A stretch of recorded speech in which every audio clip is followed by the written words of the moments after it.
సంవత్సరాల తరబడి ఎన్ని మందులు వాడినా మీ మోకాల నొప్పులు తగ్గట్లేదా? ప్రాణ పెయిన్ క్లినిక్ లో అత్యాధునిక చికిత్స. నమస్తే రమగారు. నమస్తే రమగారు, ఏదైనా మంచి స్టోరీ చెప్పండి. ఒక ఊళ్ళో నారాయణరావు అని ఒక ఆయన, ఈయన ఒక నాయుడు. తర్వాత ఏమో షేక్ మదీనా అని ఒక అతను, తెలుస్తుందిగా పేరుని బట్టి. అంతే. వీళ్ళిద్దరూ చిన్నప్పటి నుంచి స్నేహితులు. మదీనా కొంచెం దురుసువాడు, నారాయణరావు కొద్దిగా మృదు స్వభావం. దురుసువాడైనా కూడా వీళ్ళిద్దరూ ఫ్రెండ్లీగానే ఉండేవాళ్ళు. చాలా విషయాల్లో వ్యాపారాలు అవి చిన్న చిన్న వాటాలప్పుడు కలిసేవాళ్ళు. ఏదైనా వ్యవహారం ఉన్నప్పుడు కలిసి మాట్లాడుకునేవాళ్ళు. తర్వాత ఒకళ్ళకి మీద ఒకళ్ళకి ప్రీతి ఉండేది. ఇంకా ఎలా ఉండేదంటే, నారాయణరావు ఏదైనా యాత్రలకు వెళ్తే తన పొలం పుట్ర వ్యవహారాలన్నీ ఈ మదీనాకు అప్పచెప్పేవాడు. మదీనా కూడా యాత్రలకు వెళ్ళేవాడు వాళ్ళ అమ్మని తీసుకుని, దర్గాలు అవి చూడడానికి. అలాంటివి అప్పుడు ఆ రోజుల యాత్రలు అంటే 10 నెలల రోజులు పట్టేసేది కదా. తన ఇల్లు వాకిలి గొడ్డు గోదా పొలం వ్యవహారం అవి నారాయణరావుకి అప్పచెప్పేవాడు. అంత స్నేహం అనమాట. ఆస్తులు అప్పచెప్పడం అంటే స్నేహం కదా. అయితే అప్పుడట ఈ షేక్ మదీనాకి ఒక పింతలు ఉండేది, దూరపు ఆవిడ. ఆవిడకి పిల్ల జల్లా లేరు, భర్త కూడా గతిచ్చాడు. ఆవిడకి ఒక 3 ఎకరాల పొలం ఉండేది. అయితే ఆవిడని చూడ్డానికి వెళ్ళినప్పుడల్లా పళ్ళు పాలాలు పట్టుకెళ్ళి మొగుడు పెళ్ళాం ఇద్దరు, నువ్వు నా దగ్గర వచ్చి ఉండు, నీ పొలం నా పేరుని రాసి నీకు ఆ ఒక ముద్ద నేను వేయకపోతానా, ఇట్లా ఒంటరిగా ఎందుకు పడుంటావు ముసలిదానివి అనేవాడు. అనగా అనగా అనగా అనగా అనగా ఈ ముసలావిడికి నేను చేసుకోలేకపోతున్నా, ఒంటరిగా ఉండలేను, అక్కడికి వెళ్తే కోడలు ఒక ముద్దేస్తుంది అని చెప్పి ఇక్కడికి అనుకున్నాక ఈ మదీనా గారు చాలా ప్రయత్నం చేసి ఆ 3 ఎకరాలు తన పేరు మీద రాయించుకున్నాడు. ఆ ముద్ర పడిన దగ్గర నుంచి ఇక మొదలు ఆ ముద్ద వేసే బాధ కష్టంగా ఉంది వాళ్ళకి. ఏదో ఒకటి అనేది కోడలు బేగం గారు తిట్టేది, విసుక్కునేది, ఈవిడ ఒకటి తగలబడింది అనేది.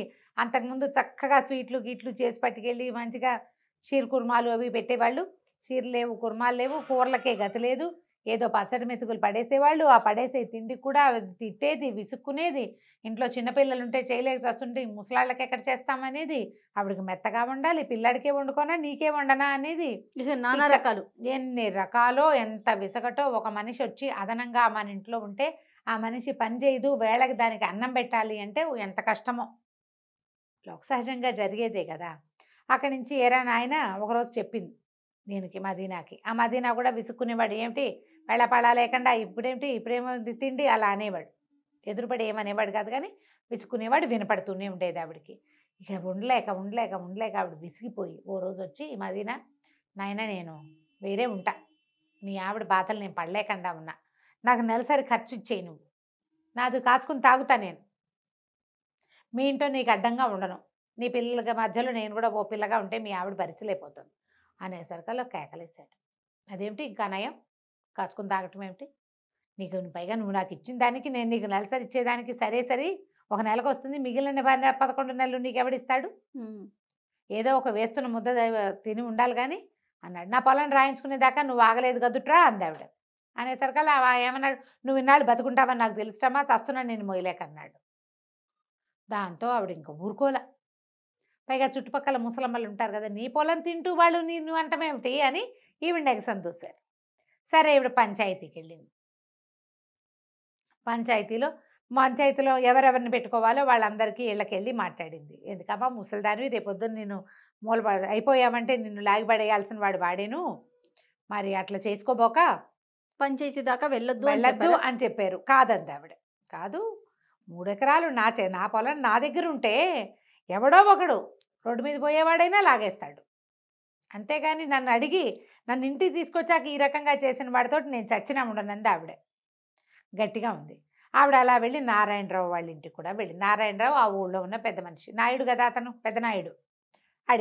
అడిగి బాబు నాయుడు గారు, నువ్వు చిన్నప్పటి నుంచి నేను నీకు తెలుసు కదా, నువ్వు కూడా మదీనాతో పాటు ఎన్నిసార్లు మా ఇంటికి వచ్చావు, పండగ వేళ నేను నీకు కూడా పాయసం చేసి పెట్టాను, మరి చూడు ఇదంతా న్యాయమో, వాడు మదీనా నన్ను పొలం అడగటం నీకు కూడా తెలుసు కదా అని అన్నది. అనేసరికల్లా ఆయన ఏమన్నాడు, బాగానే ఉందమ్మా, కాకపోతే మదీనా నేను స్నేహితులు, నే కాదన్ను, వాడికి ఎదురు నేను చెప్పలేను, న్యాయం అన్యాయం నాకు తెలిసినా కూడా మిగిలిన పంచాయతీ వాళ్ళు ఎవరేమంటారో చూడు, వాడితో నా స్నేహం చెడిపోతుంది, నేను వచ్చి కూర్చున్నా బాగుండదంటే, బాబు ఇంతేనా, న్యాయం ధర్మం లేవా నాయనా, మీ నాన్న ఎంత గొప్పవాడు, పెదనాయుడు గారు ఎంత గొప్పవాడు, నువ్వు మంచివాడివి, నువ్వు కూడా ధర్మాత్ముడివి, నాకు తెలుసు కదా నీ వ్యవహారం అంతా, వచ్చి పంచాయతీలో అన్నా కూర్చోవా కూర్చోవా అని అడిగింది. సరే నేను యువతలు కూర్చుంటానమ్మా, నేను పంచాయతీలో ఉండను, పక్కన కూర్చుంటాను అన్నాడు. బాగుంది. సరే వస్తానన్నాడు. ఆ పంచాయతీ రోజున వాళ్ళు 10 మంది చేరారు. ఈ మదీనా కూడా వచ్చాడు. మరి ఎవరినైనా సెలెక్ట్ చేసుకోండి ఒకళ్ళ న్యాయానికి అంటే ముసలమ్మ ఎవరైనా నాకు పర్వాలేదు అంది, కానీ నాకెందుకు, ఆవిడే కదా కేసు పెట్టింది, ఆవిడకే ఇవ్వండి అన్నాడు. అంటే నేను నారాయణరావుని ఎన్నుకుంటానంది ఆవిడ. అందరిలో అనేసరికి ఇప్పుడు నేను కాదనకూడదు, నారాయణరావు తప్పు. ఈ మదీనాకి ఏమన్నా అమ్మాయి నారాయణరావుతో నా స్నేహితుడు అనుకున్నాడు. చిన్నప్పటి నుంచి గోళీలు ఆడుకుంటూ పెరిగాం మేము. మనమాటే చెప్తాడు కదా, ఓకే ఎట్లా కొట్లా వాడి దగ్గరే ఉండు, ఇప్పుడు వెనక్కి నీకు 3 ఎకరాలు ఇప్పించాం తూచంటాడు అని నమ్మాడు. ఆ గట్టెక్కి కూర్చునేసరికి నారాయణరావు కనిపించింది. మదీనా నా స్నేహితుడైతే ధర్మం కదా నాకు స్నేహితుడిగా ఉండవలసింది, మదీనా తరఫున నేను మాట్లాడకూడదు అని ముసలమ్మకి ప్రతి నెల డబ్బివ్వు, లేదా ఆమె పొలం ఆమెకి ఇవ్వు అని చెప్పాడు. ఇదే చెయ్యాలి. పొలం ఇస్తావా, నెలసరి డబ్బు ఇస్తావా? నువ్వు నెలసరి డబ్బంటే చాలున ఆవిడ బతుకున్నంత కాలం నువ్వు పంచాయతీలో సమర్పించాలి ప్రతిరోజు, ప్రతి నెల పంచాయతీ నుంచి డబ్బులు తీసుకుంటుంది అనేసరికి ఇక తప్పనిసరి అయిపోయింది. ఏ పొలం అయితే ఈవిడి పేరు తన పేరు మీద మార్పించుకున్నాడు, అది కూతురికి కట్నంగా ఇస్తానని ఒప్పుకున్నాడు ఎవరికో. ఇప్పుడు అది ఇవ్వలేడు. నెల నెల ఒక 5 రూపాయలు 4 ఆ రోజుల్లో రూపాయలే కదా, ఓ 3 రూపాయలు తెచ్చి ఇక్కడ పెట్టాలి. ముసలమ్మ ఆవిడ కాచుకుని తాగుతుంది వాళ్ళతో సంబంధం లేకుండా. ఇక నా ఎంత కోపం వచ్చిందంటే మదీనాకి, దౌరవురా దుర్మార్గుడు, చిన్నప్పటి నుంచి నేను స్నేహంగా ఉన్నాను, ముసలిదాన్ని వాడి దగ్గరే ఉండవమ్మా అని చెప్తే సరిపోయేది కాదు అని చెప్పి పిచ్చి కోపం వచ్చేసింది. ఏమంటే బాగున్నారా అని అలాంటి దాంట్లోకి వచ్చేసారు వాళ్ళు.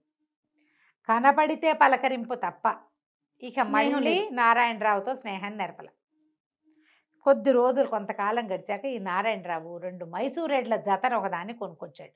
2 ఎడ్లు ఎంత బాగుండేవో, భలే అందంగా ఉండేవి. అయితే ఏమైంది, ఆ ఎడ్ల జతలో ఒకటి కొంచెం ఓ ఏడాది పాటు బండికి కట్టారు, బాగా తిరిగినాయి. ఊళ్ళో అందరి దృష్టి వాటి మీద ఉండేది, ఎంత అందమైన జంటో అవి. సడన్గా ఒక ఎద్దు కాస్త చనిపోయేసరికల్లా మదీనా అందరి దగ్గర ఫ్రెండ్స్ దగ్గర ఏమనేవాడంటే, నాకు అన్యాయం చేశాడు, వాడికి శాస్తి అయింది, నాదే కొట్టింది, బేగం గారు కూడా అలాగే అనేది, ఇట్లాగే అనేవాళ్ళు వెనకాల మాటలు అనమాట. అయితే ఏమైంది, ఒక్కెద్దే ఉంది. ఈ ఒక్కెద్దుకి దానికి సరిపడా జంటను కొనడానికి చాలా ట్రై చేశాడు, కానీ పొట్టో అయ్యేవి సమానంగా వచ్చేవి కాదు. అయితే ఆ ఊళ్ళో అప్పలస్వామిని ఒక ఒంటెద్దు బండి వ్యవసాయం చేసుకునేవాడు ఒక అతను ఉండేవాడు. పెళ్ళాం అప్పలమ్మ, అతను అప్పలస్వామి. అతను ఏం చేశాడు, ఈయన దగ్గరకు వచ్చి, నారాయణరావు నాకు ఒంటెద్దు బండి ఉంది కదా, పాత ఎద్దు ఎప్పుడో పోయింది, బండి అలాగే ఉండిపోయింది, మరి ఊళ్ళో అంతా మాసోళ్ళు వచ్చినాయి, ఇప్పుడంతా వడ్లను ఇళ్ళకి చేర్చుకునే రోజులు, ఇలాంటప్పుడు కనుక నాకు ఎద్దు దొరికిందా, నేను చాలా హాయిగా వ్యాపారం చేసుకుంటాను అని మీ ఎద్దుని నాకు ఇవ్వండి అన్నాడు. 200 ఎద్దు, 400 పెట్టి తెచ్చాడు, 200కి ఒక ఎద్దు పోయింది పాపం. ఈ రెండో ఎద్దుకి 200 అంటే ఏమన్నాడు, అలాగే బాబు కొంచెం వ్యాపారం సాగనివ్వండి ఇస్తానన్నాడు. సరే ఈ బండి కట్టుకుంటే బండి చక్క పరిగెత్తేది, విపరీతంగా బండి వ్యాపారం చేసుకున్నాడు అప్పలస్వామి. అయితే ఏం చేశాడు, ఎంతసేపు గడ్డి మోపులు మోసేవాడు కానీ 4 పరకలు ఆ ఎద్దుకు వేసేవాడు కాదు అప్పలస్వామి. ఏదో ఎండుగడ్డి దొరికింది తినేది పచ్చికే తప్ప దానికి ఆహారం దొరకల. అంతకుముందు మైసూర్ ఎడ్లకి కొంచెం కాస్త చేత కావాలి, చక్కగా ఉలవలు, కాస్త దాణా, చిట్టు, తవుడు అలాంటివి పెడితే నున్నగా ఉంటాయి. ఒట్టి గడ్డితో దాని బండి నడవద్దు, దాని రకం. పైగా నారాయణరావు ఇంట్లో ఉన్నప్పుడు వాళ్ళు మినప తవుడు చిట్టుతో పాటుగా మినపగడుగు పెట్టేవాళ్ళు, మినపొట్టు పెట్టేవాళ్ళు, ఎంతసేపు ఎద్దుని పోషించడంలో ఉండేవాళ్ళు. అప్పుడు నున్నగా ఉండేది. పైగా జోడిపోయిందన్న బెంగ ఒకటి ఉంది దానికి. ఇక్కడికి ఆహారం లభించక మెల్లిగా చిక్కిపోయి ఒకనాడు చాలా బరువు ఎక్కువ వేసేసాడు. ఒంటెద్దు బండికి 2 ఎడ్ల బండికి తేడా ఉంటుంది. 2 ఎడ్లు ఉన్నప్పుడు బరువు సమానంగా పంచుకుంటాయి. అవి ఒకటే ఉంటే అదొకటే కదా లాగాలి. దాంతో విపరీతమైన పనులతోటి ఆ ఎద్దు అలసిపోయింది. శక్తికి సరిపడా ఆహారం లభించాలి, ఎక్కడో కూలిపోయింది. అది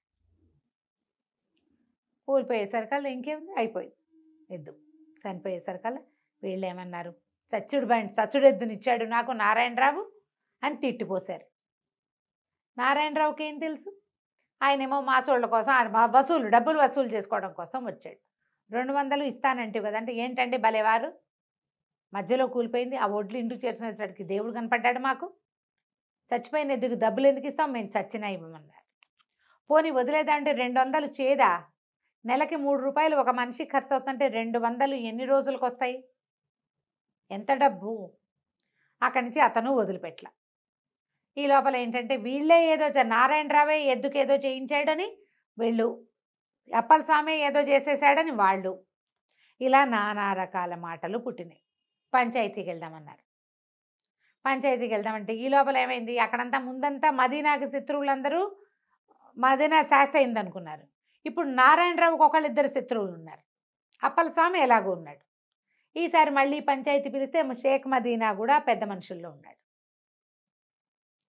ఈ అప్పల స్వామి ఏమనుకున్నాడు మదీనాకి ఇదివరకు నారాయణరావు ఎదురు తీర్పు చెప్పాడు ఇప్పుడు కనుక మదీనాని మనం జడ్జిని చేస్తే పంచాయతీ పెద్దవాడిని చేస్తే అప్పుడు నారాయణరావు రోగం కుదురుతుంది అనుకున్నారు అనుకుని మదీనాతోటి మాట్లాడాడు బాబు నువ్వు నాకు పంచాయతీ పెద్దగా ఉండమంటే పంచాయతీ గట్టు ఎక్కుతుంది ఒక పెద్ద వేప చెట్టు దాని కింద వేసిన గట్టు ఆ గట్టు ఎక్కుతుంటే మదీనాకు అనిపించింది నారాయణరావు ఎవడు నేనెవడు ఈ అప్పలస్వామి ఎవడు న్యాయం ధర్మం కాదు ఉండాల్సింది మంచిగా ఈ గట్టు అంటే ధర్మం ఇది ఎక్కటం ఒకడికి ధర్మం చెప్పడం అంటే నేను ఆలోచించడం ఏమిటి ధర్మం ఏది చెప్తే అదే చెప్పాలి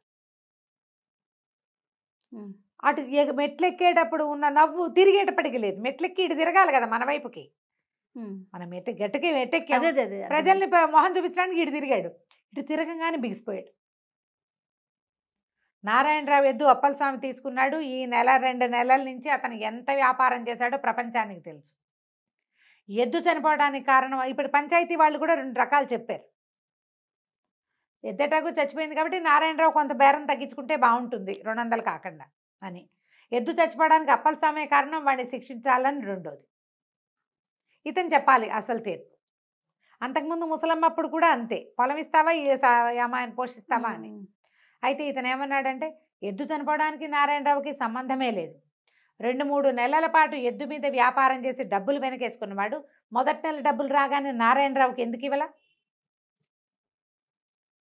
ఎద్దుకు ఆహారం పెట్టకుండా చంపేసినందుకు మనకు సంబంధం లేదు ఆ పాపం వాడిది దాంట్లో ఎవరూ భాగం తీసుకోరు నారాయణరావుకి 200 కట్టి తీరవలసిందే పంచాయతీ చెప్తే ప్రభువు చెప్పినట్టే అంతే ఈ పంచాయతీ గట్టు దిగిన ఆ మదీన వెళ్ళి నారాయణరావుని కావలించుకున్నాడు నన్ను క్షమించు ధర్మంలో ఉన్న విలువ ఏమిటో గట్టి ఎక్కాక కానీ నాకు అర్థం కాలేదు ఆనాడు నువ్వు నా వైపు వహించలేదని నేను అనుకున్నాను ధర్మం వైపు వహించావని నాకు ఇవాళ అర్థమైంది అని చెప్పి అప్పటి నుంచి మళ్ళీ స్నేహంగా ఉండటం మొదలుపెట్టారు ధర్మానికి ఉన్న విలువది దాని వైపు నిలబడ్డవాడు కాలక్రమానైనా వాడి ధర్మం ఏటో మిగిలిన వాళ్ళకి అర్థమవుతుంది బాగుంది కదా చాలా బాగుంది రమ్మగారు నమస్తే సుమన్ టీవీలో మీ పర్సనల్ అండ్ బిజినెస్ ప్రమోషన్స్ కోసం కింది నెంబర్కి కాంటాక్ట్ చేయండి.